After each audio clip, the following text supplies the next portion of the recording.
Hey, what's going on, everybody? Welcome back to another video. We're reviewing Eternals today, which, by the way, is somehow rotten on Rotten Tomatoes. What?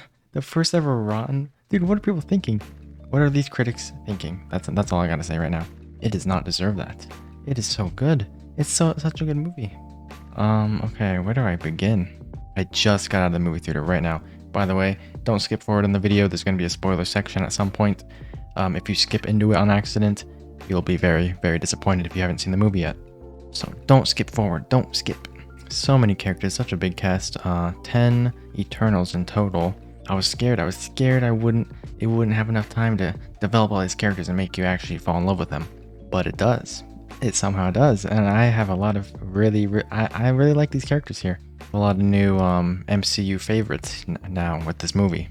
I'm trying hard to make my reviews shorter, so I'm going to try to actually make this one shorter, okay? We're going to try to do this one short. So let's just jump into all the main points I want to hit here. First off, I saw this in IMAX. Go see it in IMAX. I see every movie in IMAX. Like Dune, it's meant for IMAX. You literally have to experience it in IMAX. The sound design, the environment, the scale of the atmosphere and everything. The scale, people, the scale. It's absolutely insane. It's crazy. Probably the biggest scaled movie I've ever seen before. Like, in movies, you zoom out to space sometimes, right? You see a planet, but when you zoom out and you see a celestial, and then you see it holding a galaxy in its hand or something, you need to be at IMAX for it. Imagine watching that like on your little mobile phone. Imagine watching that in standard movie theater definition, you know? No, go to IMAX, see it in IMAX if you can. I want to hit a negative right away. My only negatives, one of my only gripes with the movie, the score. It's good at times, but it's nothing like special, right? You play it. If someone started playing it right now, I wouldn't recognize it. Some of the music is good. It is pretty good during fight scenes, but it's nothing like iconic. It's nothing. This is a whole new team of superheroes here. You'd think there'd be some really good, really noticeable music. There's not. It's no Sam Raimi Spider-Man that you can recognize, you know? Nothing special about the score. That's probably one of my main downsides, but because like music adds so much more richness to characters, character development, to a story, to seeing the environment, to wide shots. There's not a lot of it in this. Maybe some people will enjoy it, but if you started playing it right now, I really would not recognize what it's from. But yeah, I love this movie. I think it's a top 10 Marvel movie for sure. Definitely, after Spider-Man No Way Home, we're gonna do my whole Marvel ranking list of all the movies and shows. And I think, spoiler alert, Eternals is gonna be in the top 10, I think. I really liked it. I liked it that much. So I don't know what people are talking about on Rotten Tomatoes. But it's only like 250 critic reviews that dropped it to Rotten. I gotta jump into the fact that this is not your typical Marvel movie. They changed up the formula with this one. Surprisingly, after all these successful movies so far. That maybe is what people are hating about it. But I love it. Like, it works with this movie. So usually in your typical Marvel movie, which we all love, you get your characters, you get the introduction, you get the main villain plot, you get the big battle at the end. This has all that. But in between, it's not just like comedic jokes. This actually is a really funny movie, though. The theater was laughing a lot. But it is a little different. The movie is mostly dialogue driven. It's a lot of dialogue. Of course, you have an ensemble here, 10 characters. Lots to explain in their 7 bajillion years of being on Earth, you know? They've been here for all of Earth's existence. So there's a lot of exposition, a lot of things to talk about, basically, between the characters. They haven't seen each other in a while, right? You guys know that from the trailers. So a lot of catching up to do, a lot of backstory, lots of flashbacks, lots of everything. There's so much dialogue. But I loved it because they make you like the characters. If it was just dialogue between boring characters, of course I wouldn't like it. So maybe if you can't fall in love with the characters, I guess you might not like it. That might be where the bad reviews come from. Because it's a lot of dialogue. Like, the whole movie's basically talking. But luckily for me, I love the characters. Dude, Sprite, one of my favorites. A little Sprite. Kingo as well. The comedy of the movie. You got all these characters, and I know all their names now, and I love them. They're so good. Great casting, great acting, great script. Lauren Ridloff as well. All I knew her from was Walking Dead. She plays Connie in that. She's a speedster in this. Super sick character. Lots of relationships going on between lots of characters. We get our first Marvel gay couple as well, which also might be a reason why the critics are reviewing the movie badly. So stupid, dude. What the heck? What does our world come to? That's what this movie's about too. About humankind and how they can be terrible people, but also they can be super compassionate and loving people. They can create great things and they can destroy great things. But I do hate Twitter right now because they are assuming everyone that rates it badly is rating it badly because of there's a gay couple, right? I don't think that's what's going on. That's kind of just assuming for no reason. Kind of making yourself angry for no reason. So don't assume that. It is a completely different formula of a Marvel movie, so don't assume that. It's probably the new formula. Or any other number of factors. But anyways, the CGI, absolutely incredible, amazing. There was only one part that had bad CGI, and that was a post-credit scene. So get ready for that. That's really bad CGI. That's like DC. Oh, EU. Yeah, no, the post-credit scene CGI, very, very, very bad. The rest of the movie, incredible. Absolutely incredible. Oh my, I can't explain it. It's like when I got back from Dune, I thought everything I saw on screen was real. I didn't get thrown out of the movie by any of that. I did get thrown out of the movie once, actually, at the beginning. There was a character talking, and the camera didn't switch to a new scene quick enough, so they were talking, their lips were moving, but you heard other dialogue coming out from a different scene before it switched. Very weird. Their lips were just a little offset. They dubbed it over. That's okay. That threw me out for 1 second. Wasn't too bad. That was just a little editing error they did that I noticed, but I doubt anyone else noticed. But yeah, I'm trying to make these reviews quicker, so there you go. That's my review. I'm going to go ahead and hop into the spoiler section. I can't talk about too much else. We talked about the score, the scale, the CGI, the characters, the actors. Chloe Zhao, great job. Or is it Chloe Zhao? I think, I don't know. Great job. Great director. Beautiful environment.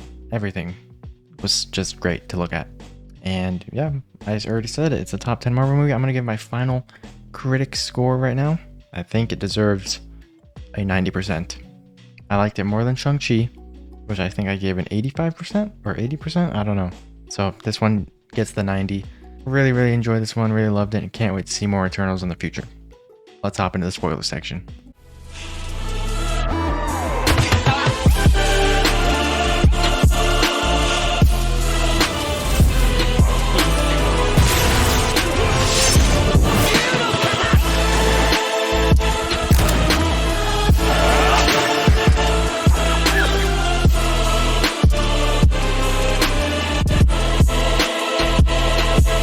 Okay, so welcome to the spoiler section. I was not expecting death in this movie. There are Eternals. I literally was not expecting anyone to die. And you start off right away. You never get to see Ajak in the present day. She's dead the whole time. I mean, I guess you get a flashback of Ikaris 6 days ago and he kills her. But I was expecting them all to be there for like the final fight and everything, which I don't really care too much. They didn't develop her character at all to make you like her and then kill her. So when she did die, it didn't really matter. You already knew she was dead in the first place. But yeah, I could see them wanting to go into future movies with less characters. Because 10 is a lot to bring into the future. So they did kill off a few here. Kind of 3, because Sprite is a human now. She's not going to be in the future. But I really, really liked her character, dude. That actress, she's going places. I really enjoyed Sprite. Probably my favorite character. Power-wise, my favorite was probably Makkari. Makkari and Sprite combined, dude, and Kingo's finger blast, just the that was insane. Yeah, just basically so many great characters. We see Star Fox. I know nothing about Star Fox, but the only thing I do know is what they said in the post-credit scene, which is that he is Thanos' brother, and he's played by Harry Styles. Very weird. I thought he was gonna be purple or something. He's not even purple. I guess because Thanos is purple because he's like half deviant or whatever. Maybe Star Fox isn't. But yeah, he's gonna be in future movies. We also saw Kit Harrington in the second post-credit scene, becoming Black Knight. Know nothing about that character either, but I'm excited for the future. And it did tell us Eternals who will return in the future, so that's good. That's Celestials in this, dude. When it appears over the planet at the end and takes Sersi away, That was insane. It just splits the atmosphere, splits the clouds open, and you just see the head of an Eternal. That the scale in IMAX when the bars lift, which it did a lot in this. This was definitely made for IMAX. Most of the shots had the bars lifted, and you could see the whole wide shot. It was crazy. And the sound design when they're in the Amazon, fighting all the deviants, you can hear them like charging behind you in the theater, and then the camera would turn around and they'd be there. This was an experience. This movie was an experience. If you watch this on your television, you're not gonna get that experience. I don't want to ramble about the movie too much. There's a lot to cover, but I want to make these short, so I gave you my 90%.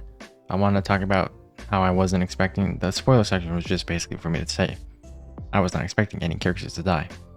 Oh yeah, and Ikaris, off-screen death maybe. We don't know if he's dead. He flew into the sun. That was kind of weird. That was a weird scene. But yeah, Gilgamesh, Ikaris, Sprite's a human now, and Ajak is dead. So that leaves us with 6 Eternals. But at least these ones got developed more than the rest, and I really like them. I like who we're left with. I just wish Sprite was there, dude. She was such a fun character. And yeah, I really don't know where the plot's going with Star Fox or what Black Knight is. He said, Black Knight said he had some weird family history, and then he unboxes that sword at the end, so I know nothing about the character. What is that sword gonna do? There was a whisper behind him as well. I have no idea. I'm gonna need to watch some Eternals ending explained videos or something. But other than that, the final fight was absolutely amazing. On a whole nother level of scale compared to any other Marvel movie that's been out. The CGI looked so good. Yeah, I wasn't able to tell anything.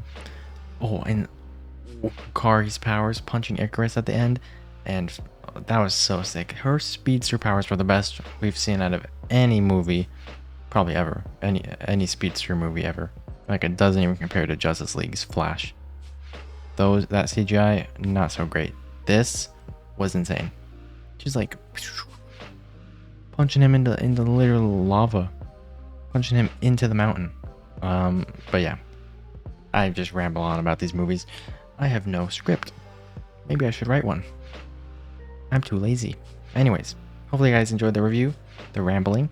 Let me know your thoughts on the movie down below in the comment section. And go give it a positive Rotten Tomato score, because there's some haters out there. I guess we can't actually change the critics score, but go give your audience score, even if it's bad. This movie was great. I want to see it again in IMAX. But not more than I want to see Dune. Dune was perfect. Go watch Dune. But go watch this too. Go theater hop. Actually, don't do that because it needs to make money. There we go. Alright, I'll see you guys in the next video.